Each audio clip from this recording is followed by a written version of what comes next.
অমর 21শে ফেব্রুয়ারি ও আন্তর্জাতিক মাতৃভাষা দিবস উপলক্ষে নারায়ণগঞ্জের রূপগঞ্জ উপজেলা বিএনপির উদ্যোগে ভাষা শহীদদের প্রতি 21-এর প্রথম প্রহরে শ্রদ্ধা নিবেদন করা হয়। বিএনপির কেন্দ্রীয় নেতা মুস্তাফিজুর রহমান ভূঁইয়া দীপুর নেতৃত্বে রূপগঞ্জ উপজেলা বিএনপি ও অঙ্গ সংগঠনের নেতাকর্মীরা এতে অংশগ্রহণ করেন।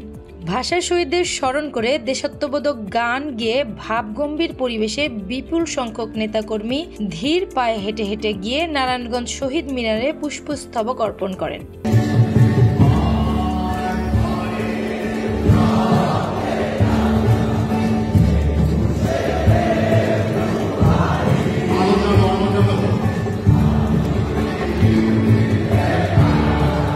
এ সময় নেতাকর্মীদের স্লোগানে পুরো শহীদ মিনার এলাকা মুখরিত হতে থাকে। মুস্তাফিজুর রহমান ভূঁইয়া দীপু সহ স্থানীয় নেতাবৃন্দ কিছু সময় নীরবে দাঁড়িয়ে শ্রদ্ধা নিবেদন করেন। বাংলা বাজার পত্রিকা ডিজিটাল।